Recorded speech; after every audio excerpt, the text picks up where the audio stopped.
Hello everyone, maths मंत्रा में आपका स्वागत है। आज हम standard 6 chapter number 6 page number 61 से स्टार्ट कर रहे हैं। पेज नंबर 61 में है match the following. Column A column B है। If a rectangular plot of land is 400 metre long and 300 metre wide है। 400 मीटर क्या है? लॉन्ग है, मीन्स लेंथ है, और 300 मीटर वाइड मीन्स ब्रेथ है। Then the total cost of tiling at the rate of ₹6 per 100 square metre पर कितना लगेगा? ₹6 इज इक्वल टू किसके इक्वल होगा? तो हमें रेक्टेंगुलर प्लॉट है, उसमें टाइल्स लगानी है, मीन्स इसका एरिया फाइंड करना पड़ेगा। कैसे पता चलता है एरिया? एक तो यहाँ से पता चल रहा है कि स्क्वायर मीटर दिया है। स्क्वायर मीटर कब लिखा होता है? जब एरिया होता है ना। तो इससे भी पता कर सकते हो। और टाइल्स कहाँ लगेगी? अंदर लगेगी, मीन्स उसका एरिया ही निकालेंगे। तो यहाँ पे हम लिखेंगे लेंथ है क्या? 400 मीटर, और वाइड है या ब्रेथ लिख लो 300 मीटर। इस तरीके से देखिए 300 मीटर रेक्टेंगुलर शेप है। रेक्टेंगल का जो फार्मूला होता है वो होता है L इंटू बी। तो L कितना है? 400 इंटू में 300, ये आ गया आपका 12 के साथ में कितनी? 4 3 जा 12, और कितनी जीरो हो जाएगी? 1 2 3 4 40 स्क्वायर मीटर। ये आ गया एरिया। अब पर 100 स्क्वायर मीटर का जो कॉस्ट है टाइल्स की वो कितनी है? ₹6। मैं पूरा स्टेटमेंट नहीं लिख रही क्योंकि ये ऑप्शन वाला क्वेश्चन है, इसलिए 1 स्क्वायर मीटर में क्या हो जाएगा? 6/100। अगर 12,000 है या 1,20,000 ये आपके पास है, इसमें कितना होगा? 6/100 इंटू में 1 2 4 40 हो गई, ठीक है। अब ये 2 जीरो से ये 2 जीरो कैंसिल हो गई। 12 के टेबल में 12 6 जा 72, और कितनी जीरो है? 2 जीरो। तो 7,200 या 7,200 इतना उसका कॉस्ट होगा, 7,200। तो ऑप्शन नंबर सी फर्स्ट का जो आएगा ये क्या आ जाएगा? Option number C. Clear? Next है if a room is 8 meter long and 3 meter 50 centimeter wide, then the area of carpet needed to cover the floor of the room। अब इसमें भी क्या करना है? रूम का एरिया गिवन है, room का लेंथ और ब्रेथ गिवन है, उस रूम में कारपेट बिछानी है। जितना एरिया होगा उतनी हमें कारपेट चाहिए, तो इसका भी हम क्या करेंगे? एरिया फाइंड आउट कर लेंगे।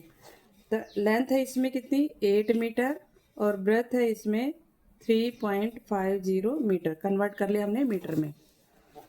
ये देखिए नेक्स्ट क्वेश्चन में भी एरिया निकालना है किसका? रेक्टेंगल का। तो L into B, R means rectangle लिख रही हूँ मैं शॉर्ट फॉर्म में। तो 8 को मल्टीप्लाई करना है 3.50 से। 3.50 को 8 से जब मल्टीप्लाई करेंगे, विदाउट डेसिमल कर लो, अगर डेसिमल लगाकर प्रॉब्लम आ रही है तो 0। 8 को 5 से क्या? 44 कैरी, 8 3 जा 24, और 4 28। डेसिमल के राइट में कितने डिजिट है? 2 डिजिट। यहाँ से आपको 2 डिजिट छोड़ देना है, तो ये डेसिमल यहाँ आ जाएगा। तो ये आ जाएगा 28 स्क्वायर मीटर। इसका आंसर होना चाहिए 28 square metre. Option number A. Second का हो गया ऑप्शन नंबर ए। नेक्स्ट है A floor is 8 meter long and 4 meter wide.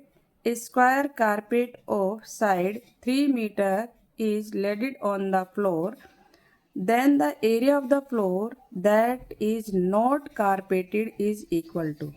यहाँ पर फ्लोर का दिया गया है लेंथ और ब्रेथ, और एक स्क्वायर कारपेट जो है उसकी भी साइड गिवन है। अब दोनों का एरिया निकालकर हम क्या करेंगे? उसमें से उसको माइनस कर देंगे, तो उतने एरिया में कारपेट नहीं आया है। क्लियर?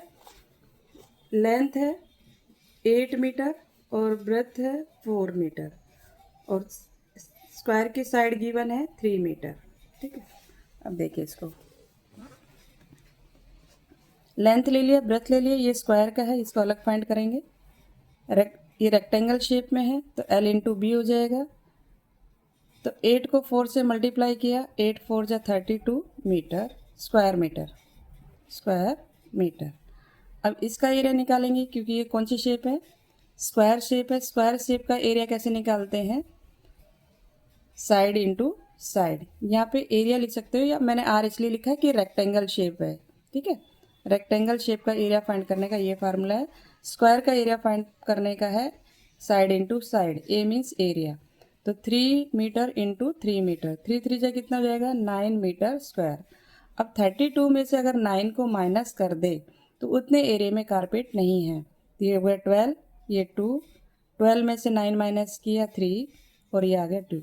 23 स्क्वायर मीटर जो एरिया है उसमें आपके पास कारपेट नहीं है। तो ऑप्शन नंबर ई जो है वो थर्ड का आंसर हो गया।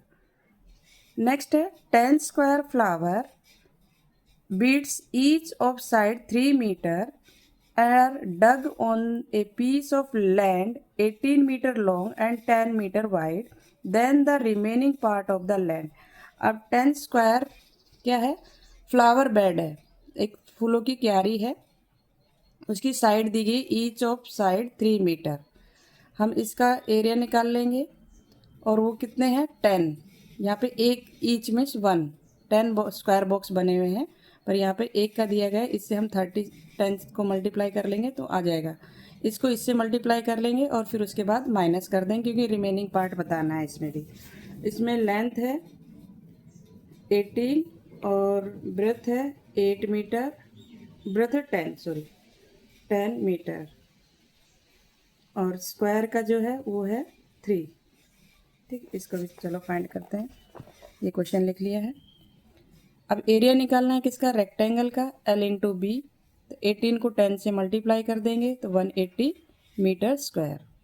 यहाँ पे स्क्वायर का एरिया निकालेंगे तो ये होता है साइड इंटू साइड। तो 3 को 3 से मल्टीप्लाई किया 9 स्क्वायर मीटर।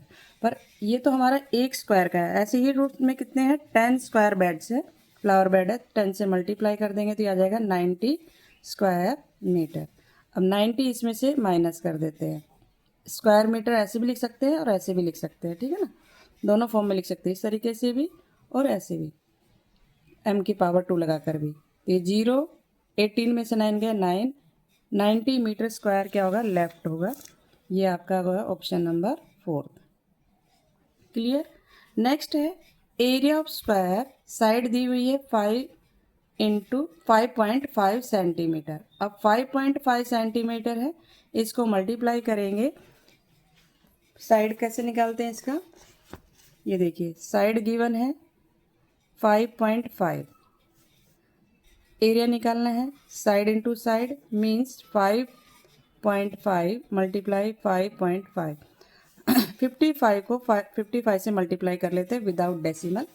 5 5 जा 25, 2 कैरी, 5 5 जा 25 और 2 27। नेक्स्ट नंबर से मल्टीप्लाई करना है क्रॉस, सेम नंबर है तो यही आएगा 5 7 2 5 12, 1 कैरी 10, 1 कैरी और ये 3। डेसिमल आ जाएगा, डेसिमल के राइट में 1 2 2 डिजिट छोड़कर 1 2, यहाँ पर 30.25 metre square.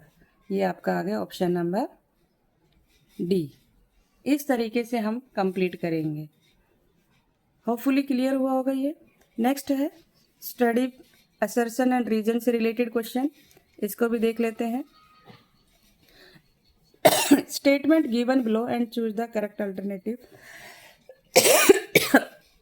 Area of rectangle होता है लेंथ इनटू, यहाँ पे प्लस का साइन है मतलब ये स्टेटमेंट रॉन्ग हो गया। The amount of surface enclosed by a closed figure is called its area. ये डेफिनेशन सही है। R is correct, A is false. Option number क्या आ जाएगा, डी। ए इज फॉल्स है but R is true. Next assertion, a page is 25 centimeter long and 20 centimeter wide, the area of the page is। अब 25 को 20 से अगर multiply करें तो 25 2 जा 50 होता है और एक जीरो, तो ये 500 आ रहा है, जबकि यहाँ पे दिया है 90 और एरिया लिखा जाता है हमेशा स्क्वायर में, तो वैसे भी ये रॉन्ग हो गया। First statement is wrong. The amount of surface enclosed by a closed figure is called its area. Definition ठीक है, तो ए इज रॉन्ग और आर इज ट्रू। तो ये आपका option number D. Next question है, नेक्स्ट में है assertion the length of rectangle of area 135 centimetre square and breadth 9 और is 15 सेंटीमीटर। ये ठीक है। 15 को 9 से मल्टीप्लाई करें तो 135 आएगा। अगर हम एरिया गिवन है और ब्रेथ गिवन है, अगर इसको डिवाइड कर दें तो भी हमें 15 मिलेगा। ये स्टेटमेंट ठीक है। लेंथ ऑफ एरिया क्या है वो भी ठीक है। एरिया क्या होता है, लेंथ ऑफ एरिया फाइंड करना है, लेंथ फाइंड करनी है, तो उस केस में क्या आता है, यहाँ पे डिवाइड आना चाहिए था, एरिया डिवाइड ब्रेथ आना था। अगर एरिया ऑफ रेक्टेंगल लिखा होता तो लेंथ इंटू ब्रेथ होता। यहाँ पे देखिए क्वेश्चन को ध्यान से देखेंगे, यहाँ लेंथ फाइंड करना है मीन्स डिवाइड होना चाहिए था। हमारा जो फार्मूला है एरिया फाइंड करने का वो होता है एल इंटू बी। अगर आपको फाइंड करना है एल, लेंथ फाइंड करना है तो ये यहाँ पर आ जाएगा डिवाइड में। अगर ब्रेथ फाइंड करना है तो एल डिवाइड में आ जाएगा। तो यहाँ पे डिवाइड में आना चाहिए तो मल्टीप्लाई है। तो इसका मतलब ये स्टेटमेंट रॉन्ग है। A is true but R is false. Option number C. Next question देखेंगे नेक्स्ट पेज पर। लास्ट क्वेश्चन है इसका। assertion side of square whose side is 225 square metre is 15 metre. 15 का अगर स्क्वायर करे, 15 साइड इंटू साइड होता है, 15 को 15 से मल्टीप्लाई करें तो 225 मिलेगा स्क्वायर मीटर। ये ठीक है फर्स्ट वाला। The standard unit of area is square unit में लिखते हैं, ये भी ठीक है। तो both A R true, R is the correct explanation of, R is not, हाँ एक्सप्लेनेशन नहीं दे रहा, दोनों स्टेटमेंट अपनी जगह ठीक है, पर R is not the correct explanation of A. तो ऑप्शन नंबर बी। तो इस तरीके से हमने आज क्वेश्चन कंप्लीट कर लिया असर्शन एंड रीजन से रिलेटेड। और सबमेटिव असेसमेंट नेक्स्ट वीडियो में देखेंगे। अगर आपको वीडियो अच्छी लगी हो तो लाइक शेयर एंड सब्सक्राइब करना ना भूलें। Thank you.